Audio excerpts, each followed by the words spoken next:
신구약 성경은 굉장히 오래전에 기록됐어요.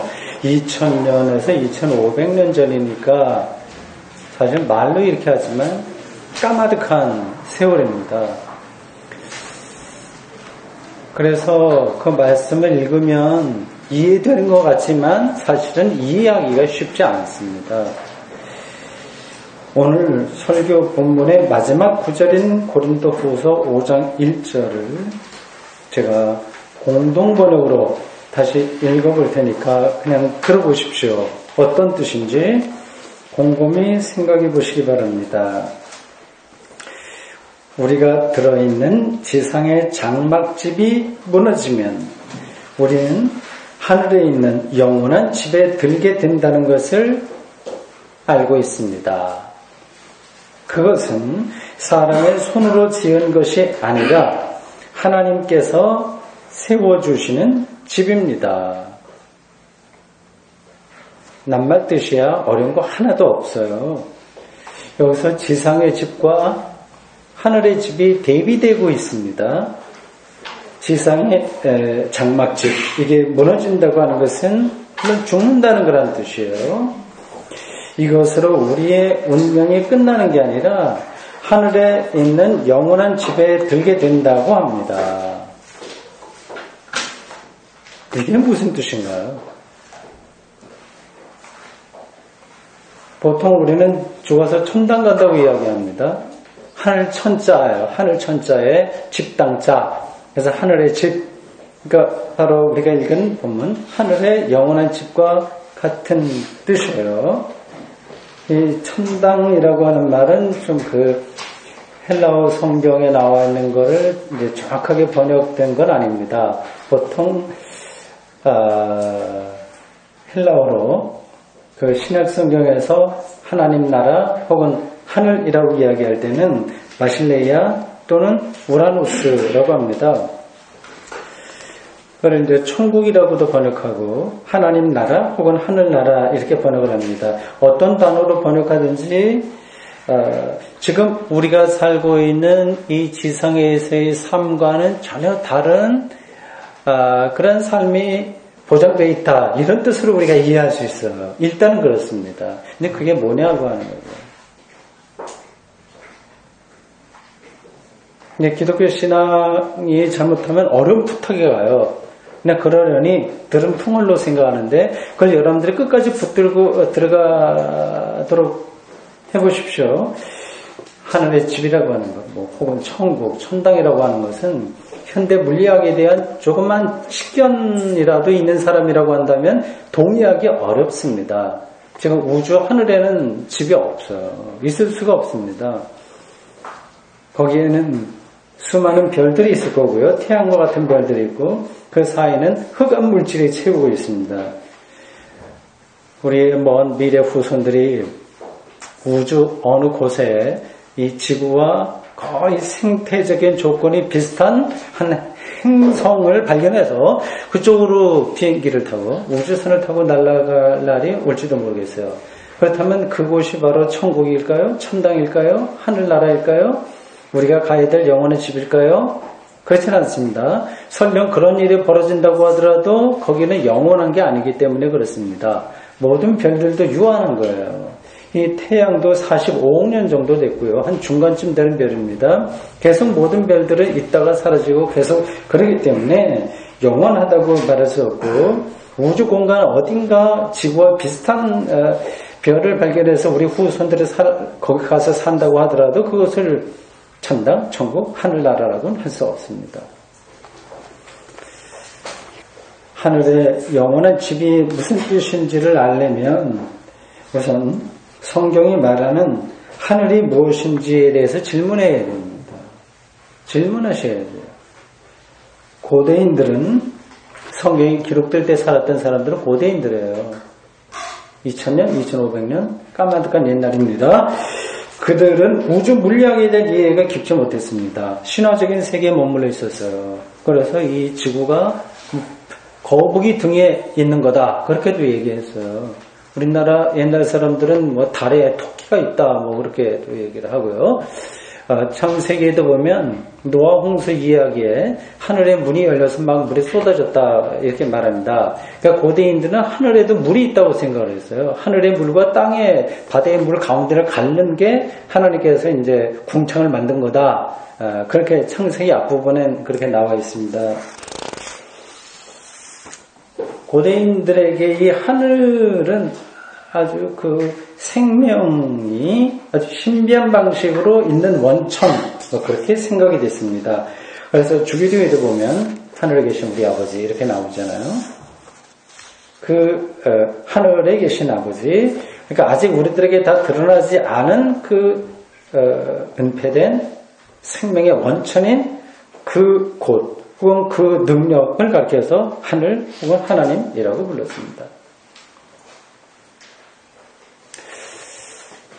이렇게 제가 설교를 하면서도 이런 말이 잘 전달되지 않을 거다 하는 그런 생각이 들어요. 실감이 잘 안 날 것 같습니다. 그 이유는 우리가 늘 보이는 것만 확실하다고 생각하면서 살기 때문에 그렇습니다. 거기에 젖어버렸어요. 보통 건강, 가족, 연봉, 취미생활 이런 것들을 확실하다고 우리는 여기고 있거든요. 이게 다 보이는 것들이에요. 이게 무의미하다고 하는 것이 아니라 그 안에 갇혀있는 거죠.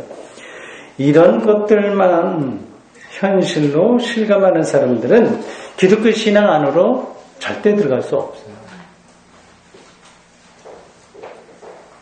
들어간 것 같아도 기독교 신앙을 이용하는 거지 기독교 신앙 자체에 들어간 건 아닙니다. 이거는 제 이야기 아니라 성서가 늘 주장하는 겁니다. 보이는 것보다 보이지 않는 것을 더 명백한 현실로, 리얼리티로 경험할 수 있어야 기독교 신앙이 가능합니다. 오늘 본문에서 바울은 고린도후서 4장 18절이죠. 그 사실을 이렇게 밝혔습니다. 이런 말씀들을 허투루 읽으시면 안 되고요. 아주 분명하게 붙들고 있어야 됩니다. 들어보십시오. 이렇게 이야기합니다. 우리가 아까 읽은 거예요. 우리가 주목하는 것은 보이는 것이 아니에요.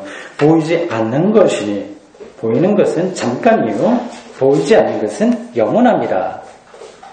다 알고 있는 이야기일 겁니다. 바울은 이 말을 한 뒤에 위에서 인용한 구절에 나오는 하늘의 영원한 집에 대해서 말했습니다. 그러니까 하늘의 영원한 집은 보이지 않는 것이라고 하는 뜻이에요. 이것에 반해서 보이는 것은 다 잠깐인 거예요.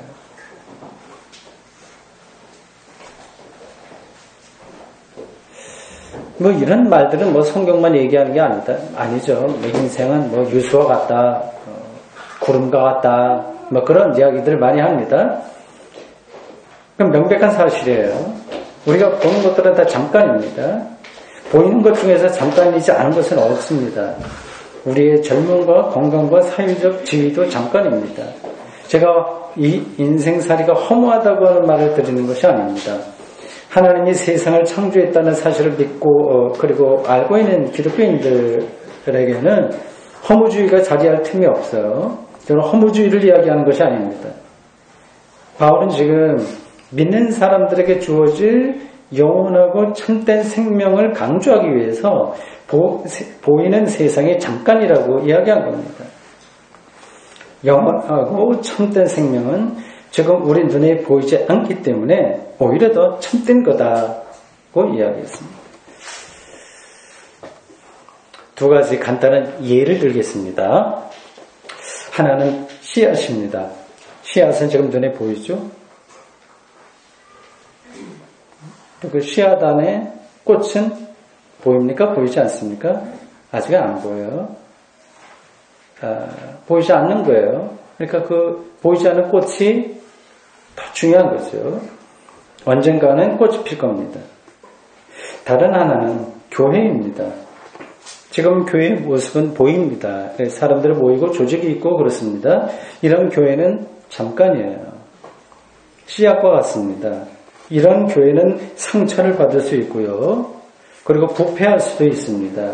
경우에 따라서 문을 닫을 수도 있습니다.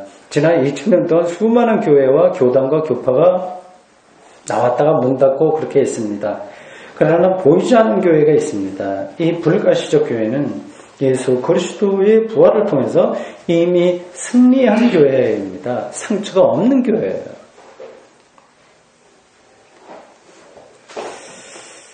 바울이 지금 말하고 있는 하늘에 있는 영원한 집은 구체적으로 예수 그리스도의 부활을 가리킵니다. 여기서 집은 몸이에요.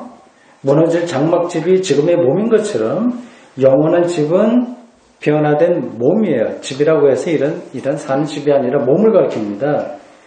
무너질 장막은 순식간에 지나갑니다. 제 딸들을 볼 때마다 나도 이제 저런 때가 있어요. 20대 때가 있었는데 생각이 듭니다. 그 딸들을 보면서 집사람도 제가 20대 초에 만났으니까 집사람 20대 초반에 그런 나이 때가 기억나요. 근데 벌써 이렇게 다 지나갔죠. 늙고 병들고 그리고 죽습니다. 예수 그리스도와 더불어 부활의 생명이 된 우리의 몸은 영원합니다. 그것이 곧 구원입니다. 부활은 절대적인 생명이자 영원한 생명입니다. 더 이상 죄와 죽음이 개입할 수 없는 원초적 생명입니다. 실감이 되시나요? 그 부활이 실현되면 우리는 하나님을 대면할 겁니다. 하나님과 일치될 겁니다. 더 적극적으로 이야기하면 우리는 하나님의 일부가 될 겁니다. 지난 2000년 동안 기독교인들은 여기에 모든 희망을 걸고 살았습니다. 이런 희망으로 모든 시련과 고난을 견뎌낼 수 있었습니다. 지금도 우리는 온갖 삶에서 어려움과 고독과 부조리와 낙심을 이런 희망에 근거해서 뚫고 나갑니다. 이것이 바로 기독교 영성의 핵심입니다. 이러한 사태를 바울은 고린도후서 4장 16절에서 이렇게 이야기했습니다. 참 사도 바울이 고마운 사람이에요. 사도 바울이 없었다면 우리가 기독교 신앙의 이 중심으로 들어가기가 약간 어려웠을 거예요. 예수님 말씀을 이렇게 더 아주 신학적으로 영적으로 해석해 주니까 얼마나 고마운지 모르겠습니다. 다음과 같습니다. 고린도후서 4장 16절입니다. 그러니까 부활의 희망을 아는 사람이 어떠냐고 하는 거죠.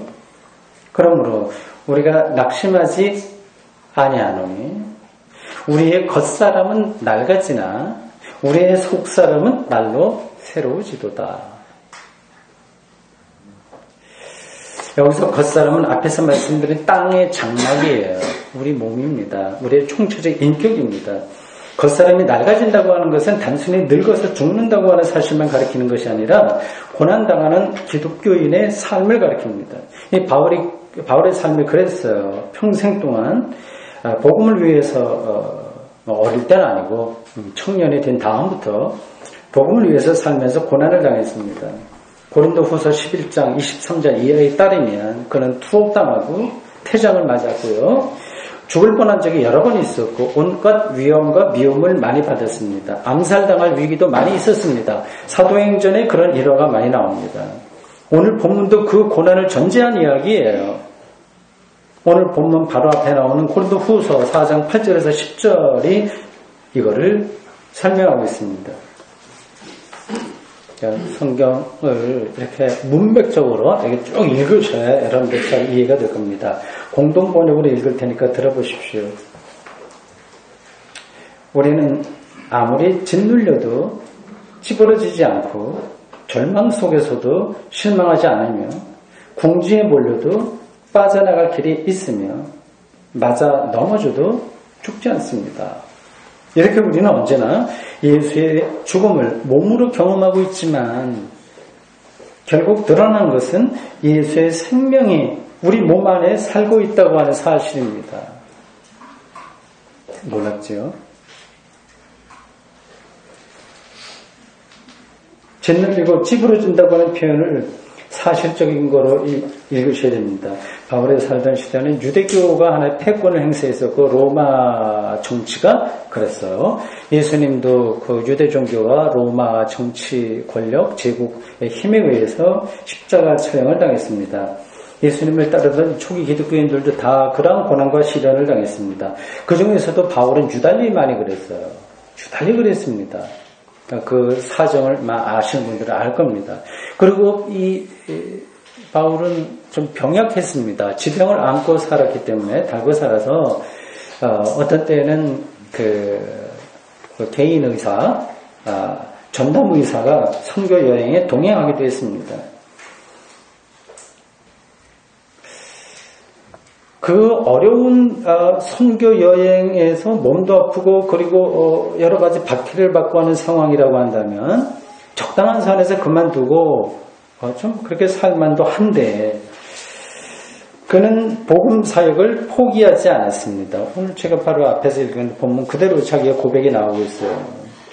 이러한 영적 에너지는 바로 보이지 않는 하늘의 영원한 집, 즉 부활에 대한 희망에서 나왔습니다. 이런 희망으로 겉사람은 낡아졌으나 속사람은 날로 새로워졌습니다. 우리는 사도 바울과는 좀 다른 시대에 다른 상황에서 살기 때문에 그가 받은 고난을 그대로 받지는 않습니다. 그래서 똑같이 그런 점에서 동감하기는 힘들어요. 그러나 속사람이 날로 새로워진다고 하는 그것만은 우리가 바울과 똑같이 경험해야 됩니다. 그런 거 없이 우리가 어떻게 세상을 살겠어요. 지루하잖아요.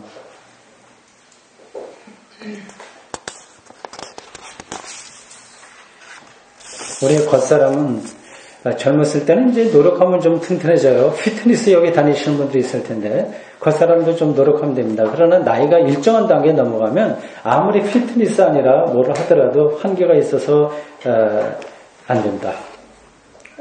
50대 60대 되면 속도가 더 낡아지니까 빨라지죠. 그러나 속사람은 아무리 나이가 들어도 더 새로워질 수가 있어요.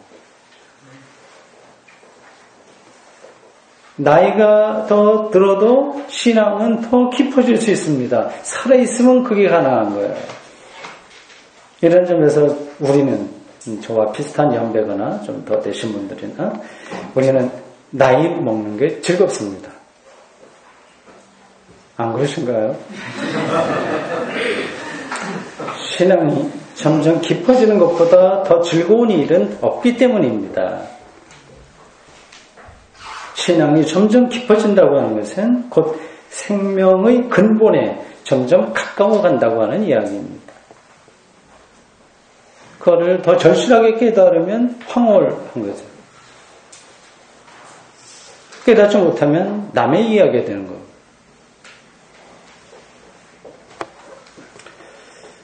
신앙이 나날이 새로워지는 게 저절로 되지는 않습니다. 육체의 건강에 운동이 필요한 것처럼 신앙의 건강에도 영적인 피트니스가 필요합니다. 그런 노력을 꾸준히 한 사람과 하지 않은 사람은 시간이 갈수록 그 차이가 더 심해집니다. 제 교회에는 영적인 피트니스를 하는 사람들의 모임이라고 할 수 있어요. 근데 피트니스도 잘못하면 몸이 더 나빠지거든요. 건강한 교회로서 몸을 충분하게 긴장을 풀어주면서 근육을 탄탄하게 하는 신앙적인 근육을 탄탄하게 하는 그러한 피트니스, 영적인 피트니스가 필요합니다. 나날이 새로워진다고 하는 것이 무엇을 의미하는지 알고 있는 사람들도 여기 계시겠죠? 또 반면에 감이 잡히지 않는다고 생각하는 사람들도 있을 겁니다. 그런 경험이 있는 사람들도 있고요. 나날이 정말 속사람이 새로워지는 것, 신앙이 깊어지는 것, 생명에 내가 가까이 가고 있다고 하는 것을 느끼는 사람이 있고 전혀 무감각한 그런 사람이 있습니다. 그걸 제3자가 구분하기는 쉽지 않습니다. 저 사람은 어떻다 이렇다 목사가 또 판단도 못해요. 이건 영적인 차원이기 때문에 그걸 구별할 수 있는 객관적인 기준을 설교자가 제시할 수도 없습니다. 교회 잘 나오고 빠지지 않고 기도 열심히 하고 헌금하고 등등 그런 것들로 해서 그게 구별되지 않습니다. 그래서 저는 오늘 여러분들에게 어떤 기준을 말씀드릴 수 있는 입장은 아니고요. 오늘 이렇게 대신 말씀드리겠습니다. 바울의 신앙을 여러분들에게 조금 더 설명하겠어요.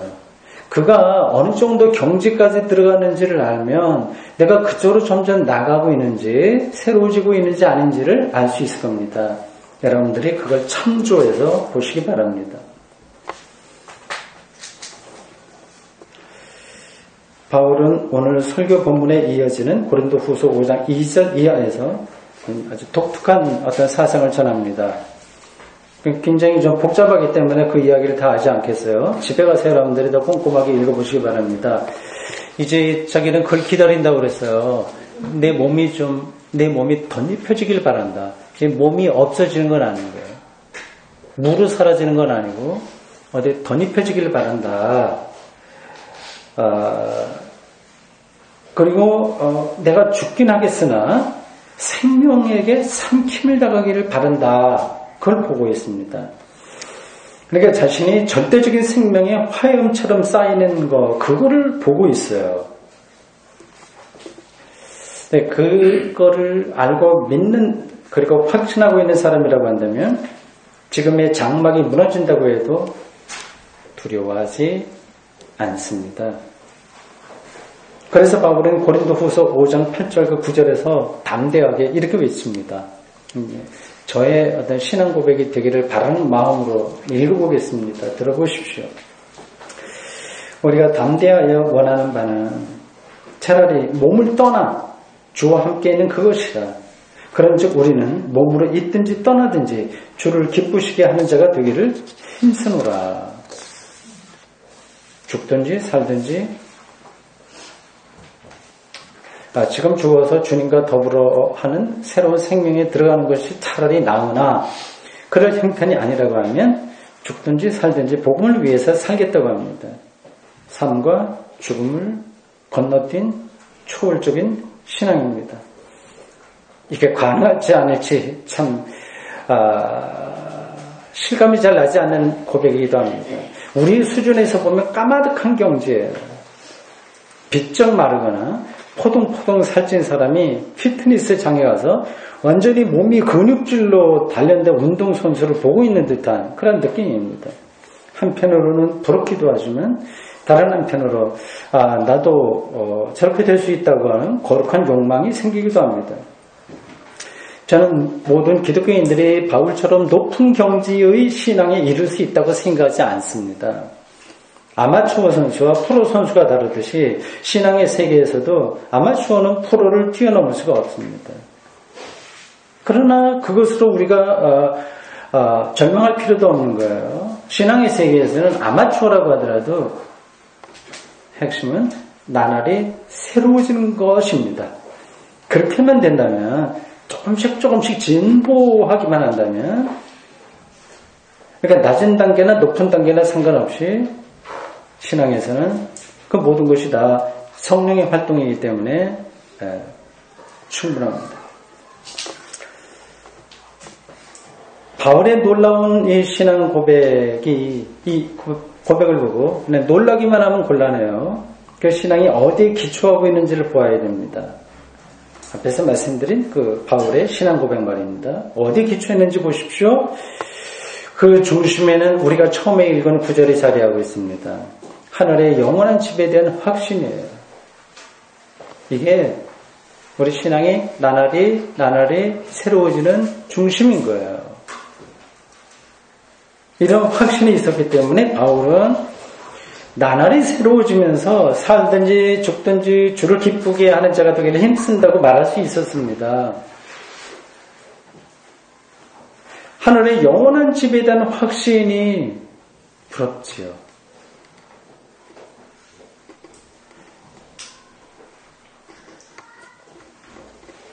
바울은 아무 근거 없이 무조건 광신자처럼 이런 걸 외친 사람은 아닙니다. 그는 부활의 주님을 경험한 뒤에 지난날의 모든 것을 내려놓고 예수 그리스도의 십자가와 부활에만 자신의 운명을 걸었습니다. 그 전에 많은 것을 자기가 생각을 했어요. 그래서 결단을 내리고 예수 그리스도를 온전하게 경험한 사람이었습니다.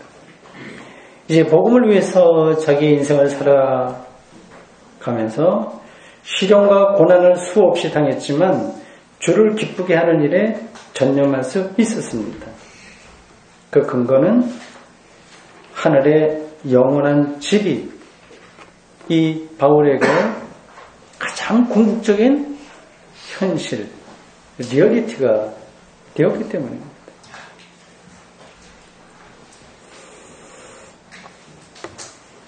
사랑하는 성도 여러분, 어떻습니까? 바울이 말하는 하늘의 영원한 집이 나날이 여러분들에게 가깝게 느껴지시는지요? 다른 일에 너무 바쁘신가요?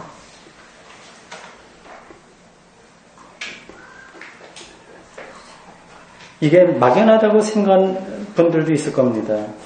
제가 그분들을 어떻게 설득시켜야 할 수 있을까요? 근데 목사의 사명이 그건데, 일단 목사가 그거를 알고 있느냐가 중요할 거고요. 알고 있다고 하더라도 그걸 어떻게 설득시키느냐가 중요한데, 어떻게 해야 될까요? 8,848m 높이의 에베레스트 정상을 올라간 사람도 있고 올라가지 못한 산악인도 있습니다. 우리는 대부분은 거기 올라가 보지 못했을 거예요. 올라간 사람들의 글과 사진을 통해서 에베레스트 정상에서의 경험이 어떻다고 하는 것을 우리가 이해하고 믿을 수 있습니다. 하늘의 영원한 집도 이와 비슷합니다. 그 단어가 가리키는 것은 신앙의 정상이에요. 절정입니다. 우리가 아직 그곳에 오르지 못했다고 했어도 그것에 올라갔던 사람들의 말을 우리는 성경을 통해서 전해 듣고 있습니다. 바울은 종교 사기꾼이 아니에요. 사기꾼도 있긴 있습니다. 바울은 그런 사람이 아니에요. 그는 진실을 말하고 있습니다. 그의 말을 통해서 우리는 기독교 신앙의 정상, 에베레스트 꼭대기처럼 하늘의 영원한 집에 들어가게 된다고 하는 사실을, 즉 우리의 총체적 인격인 우리의 몸이 영원한 생명으로 변화된다는 사실을 나날이 더 또렷하게 이해하고 믿을 수 있게 되었습니다. 이것보다 더 우리의 삶에서 필요하고 중요한 것이 무엇이 있을까요? 다시 한 번 더 여러분들에게 간곡하게 말씀드립니다. 하늘의 영원한 집이 우리를 기다리고 있다고 하는 사실을 잊지 마십시오.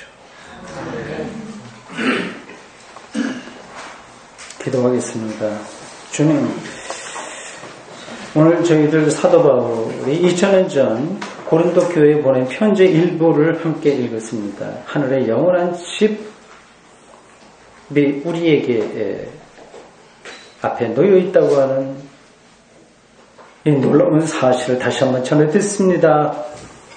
주님, 우리가 나날이 신앙의 진보를 통해서 기독교 신앙의 중심을 좀 더 또렷이 알고 그 안에서 온전한 희망을 안고 살아가도록 저희들을 붙들어 주십시오. 이러한 일에 우리 모두가 다 한 교회 안에서 믿음의 도반들이니 서로 용기를 주며 또 힘을 합해 이 길을 잘 가도록 인도해 주십시오. 예수님의 이름으로 기도드립니다. 아멘.